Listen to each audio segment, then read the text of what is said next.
Hey guys, subscribe for daily content. And if you're shopping for gear, make sure you check out the description for the newest items at some of the very best online retailers.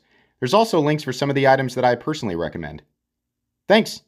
What's going on YouTube? Metal Complex here, and today I've got another interesting knife review slash knife overview to share with you guys. This is the Artisan Cutlery and Ray Laconico Revel, which is a pretty cool knife. Definitely a Ray Laconico design. It's just obvious right off the bat.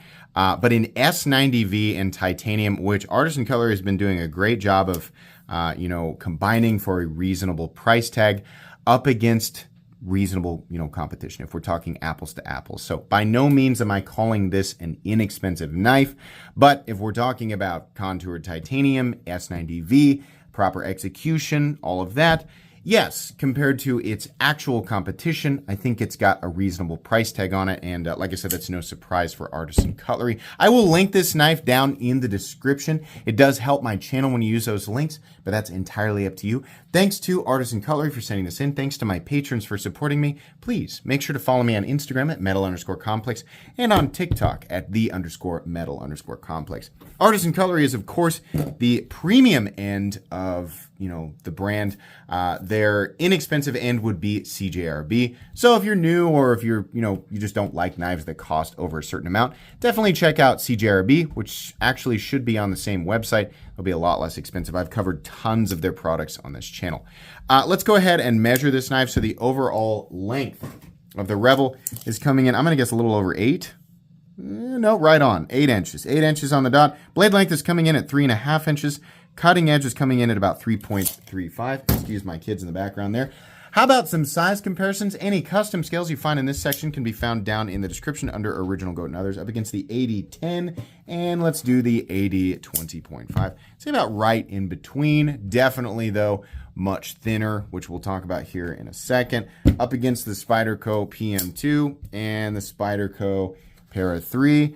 Very close overall to the Spyderco Para 3, but substantially more cutting edge, given that it does not have the same forward choil position as the PM2. And then finally, let's put it up against the Benchmade Griptilian, or in this case, the Ritter Hogue and the Hogue Deca.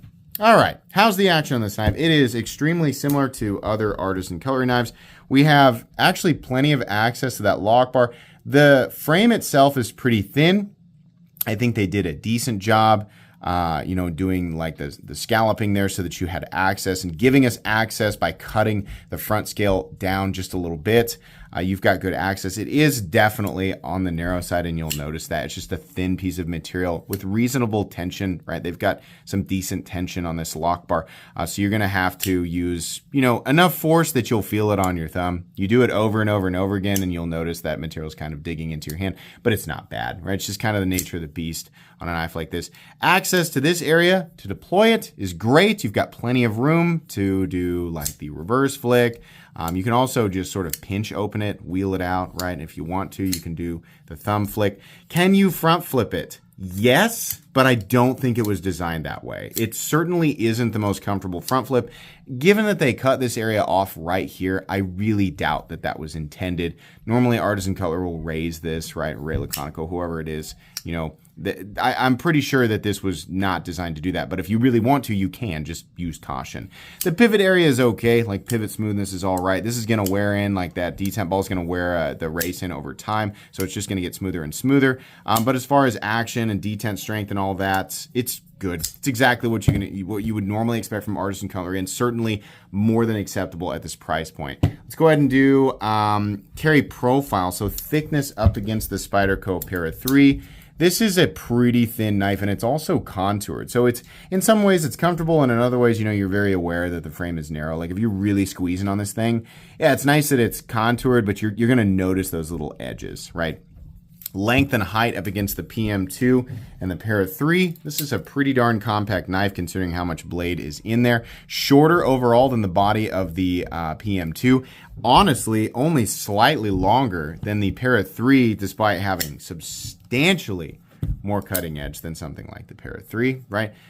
Just the reason is because of the blade to handle ratio. It's just a lot of blade for not a lot of handle, and that's typical Ray Laconico. So nice and thin. and very, very easy to carry. Good to go there. Let's go ahead and do a hardware check. I'm going to get out my tools as per usual. My tools are very inexpensive and very recommendable. You can find them right down in the section of my description that talks about the tools I use on this channel. So usually, yeah, it's a T8 pivot. And then the body screws. Are we doing T8? Oh, we are. Wonderful. Artisan Cutlery and Ray Laconico. Amazing. We have most likely a hidden T6 screw. I mean, I know it's a hidden screw, but it's most likely T6. And that'd be like if you pulled this screw out here and got underneath the backspacer and approached it from the underside of the scale. It's usually a T6 screw holding that in, but it could be a T8. In any case, this will be very, very easy and very simple to disassemble. As long as you have the right tools for the job, you should be good to go. Let's go ahead and measure blade stock thickness. This is definitely going to be on the thinner side. The entire knife has a pretty thin theme, I guess. So, yeah, okay, it's thicker than I thought, 124 thousandths. Certainly on the thinner side. If you are like me and you consider kind of the mean thickness, median thickness, whatever you want to do, median. 135 thousandths, typically, that's what I see. Weight. So materials, we have titanium. Nice gray finish, or actually, truthfully, when I unbox this, I believe they referred to this as a coating. But it does look really, really nice. If it is a coating, it will wear off quickly. It does feel like a coating. It doesn't feel like, just like an acid, it doesn't feel like a finish that was applied via media tumbling or anything like that. But it does look nice, right? So we have titanium. They list it as TC4, which, by the way, if you're like, what does that mean? I see grade 5, I see grade 2, I see TC4, I see 6AL4V. 6AL4V is American titanium. We list that as grade 5 here. TC4 is Chinese titanium. They list it as grade 2. Believe it or not, it's the exact same stuff. It's the same composition of the same combinations of titanium and aluminum. They're just graded differently between the countries. Their grade 2 is our grade 5. It's the same stuff. Or incredibly similar. It would be like comparing Bowler M390 to CPM 20CV. It is almost exactly the same composition. But anyways, the blade steel is S90V.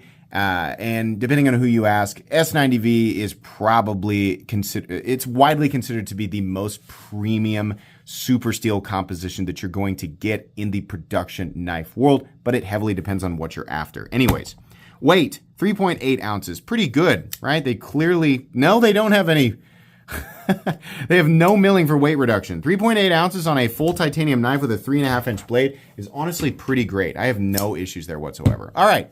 Moving into the meat and potatoes, this is a good-looking knife. It's certainly a profile that we've seen many times. But, as we progress, in this modern knife world, it's kind of difficult to come out with a, like a classic knife design and have it not be reminiscent of something else. It's just the nature of the beast. That's just how it's going to be. Ray Laconico knives all kind of have that really classic look, but he does them really, really well. Ergonomically, I think this is fine outside of the frame being on the thinner side, and you're going to notice those little edges there, but not bad. There's nothing ultra sharp. The pocket clip, milled pocket clip, nice contrast with the frame. You have a little bit of a ramp or a rise underneath that pocket clip there. Good retention.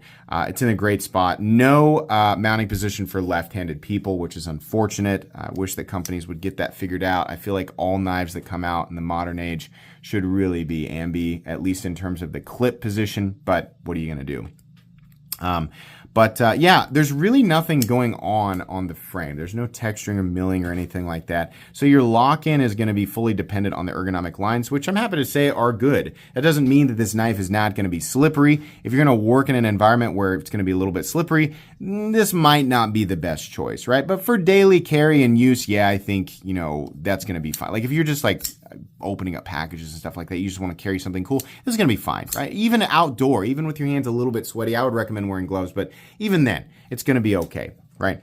I do, like I said, I really like the gray coating on the frame. I wish companies would do that more often. It just looks really, really good.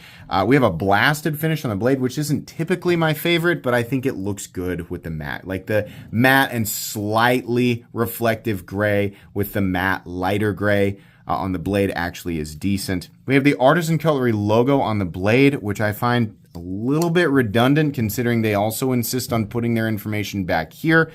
These are the types of designs that people like to just look at, and it just looks so much better when it's sterile without anything on there. So I can understand companies wanting to put brand information on there, but it's like pick one or the other. Either do it on the blade or the backspacer. Don't do it on both. On the other side, we have a whole bunch of information, R. Laconico, which is fine, S90V, which is also fine. I would prefer that this is smaller, but okay. What I don't like is the code that they have, this 1/8, so it just makes it look so stamped and pressed and manufactured. No, there are so many companies out there that are also manufacturing knives in China to the exact same standards, and they don't seem to have to put a code on the blade. I don't know why this code has to be there. I've been complaining about this for years with Artisan Cutlery, but I really wish that they would get rid of it, or at least make it so much smaller. If it has to be there, take a note from Civivi, change the color of the, or change whatever you got to do to make the print on the blade a much lighter color and much smaller. Civivi has always done an incredible job with that, and it just, I really prefer the way that they do it. So I think that would be nice. As far as the blade goes, yeah, you have a very straightforward, classic, elongated clip point blade, reasonably thin behind the edge, not anything crazy. Nice tip there. S90V, you're going to get absolutely wonderful edge retention. I believe Artisan Cutlery is hitting this stuff from 59 to 61, which is actually very appropriate for S90V. And at those hardness numbers, it will absolutely mop the floor with M390 in terms of edge retention. Toughness is going to be very similar. Corrosion resistance not going to be quite as good. Actually, I think M390 is quite a bit better in terms of the corrosion resistance department. And then in terms of touching the edge up, in my experience, they are very, very similar. But considering you get so much more, like you get just better longevity out of the edge, I like S90V a lot more than M390. So I'm really glad to see them utilizing this and pricing it competitively. The backspacer is very simple. It's titanium, says Artisan Cutlery. You have a little lanyard bar back there. Great. Pocket clip, we already kind of went over that. You have a steel lock bar insert that doubles as the over travel stop. You have a stop pin located in its traditional position. There is no shouldering or no indentation, like curvature on the back of the blade here to sort of wrap around the stop pin, but you don't need that. You have no blade play up, down, left, or right. This is running on ceramic bearings, by the way. No lock stick, no pivot lash. Fine. I'd say it's more tight than it is like not smooth. I think a lot of people will feel pivots like this and be like, it's not smooth. And I would say it's just kind of tight, right? That detent ball is really wearing that track into the blade, which I think is fine, because what will happen is the knife will become smoother without becoming loose. If it does become loose, you simply screw the pivot back in or add a little bit of 242 Loctite to it, right? And continue to adjust. But usually this just continues to get smoother and smoother. So reasonable detent, I'd say it's medium light, which is what you're going to want for deploying a knife like this. But a nice click right there. And then we have close to perfect centering. It looks like it's honestly ever so slightly off. This can be adjusted with the body screws and the pivot. I always like to see it perfect from the factory. Not quite there, but not anything I'm going to absolutely freak out about. Most of the time, Artisan Cutlery stuff seems to be pretty centered. All in all, it's a good knife design. Certainly one that is classic and one that we've seen many, many times. Honestly, many times by Ray Laconico himself. But it's a good size. Definitely right there on the line for what I consider to be a full-size knife at 8 inches. Very compact, pretty lightweight considering what it is. Excellent materials and excellent execution for the money. $199, like I said, is a lot of money for a pocket knife. But how much are you normally going to pay for contoured titanium and S90V executed this way in today's market? Most of the time it's over $200. So a lot more money versus your average pocket knife, but this is not your average pocket knife. So I think it's a good value up against similar knives. Gonna go in my recommended knives playlist. I think this is pretty darn good. I think people who check it out will absolutely love it.